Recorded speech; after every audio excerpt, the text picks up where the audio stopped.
uteuzi ambao umefanywa binafsi sina mashaka hata kidogo na maamuzi huyu. Okay.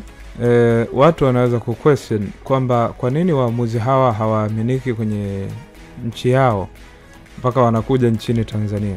Guys, usimamizi ama uchezeshaji wa ligi ya Misri ni tofauti na hapa kwetu.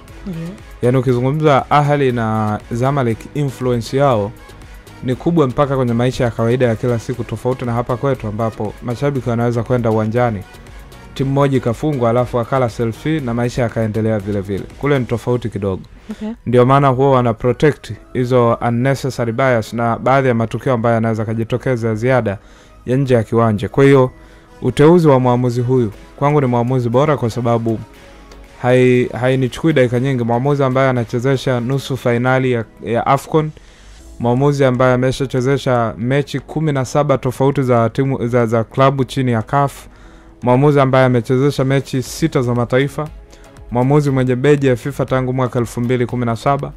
Siamini kama ataweza kaingia kwenye trend yoyote ya unnecessary, na wengi watakumbuka namna alivyochezesha mchezo wa Yanga na Mamelodi wa 0-0 hapa jijini Dar es Salaam. Watakumbuka namna alivyochezesha mchezo wa Simba na Horoya ambao Simba alipoteza bao 1-0 kule Guinea. Wengi watakumbuka pia performance alivyotarajiwa pia kuchukua ile nafasi alivyotarajiwa kuchukua nafasi ya kuchezesha nusu finali ya Stellenbosch dhidi ya Simba kule South Africa kabla ya Mohamed Maruf kupewa ile match kwa sababu huyo alipata majeraha ya enka.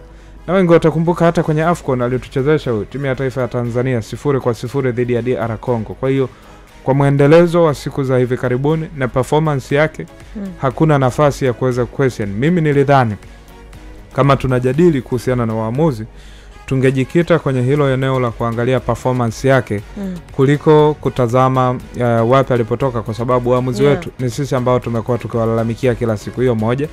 Lakini cha pili, hata ukija kufanya reference hata ukija kufanya ile reference ya kanuni, hakuna kanuni inayozuia muamuzi kutoka nje kuchezesha.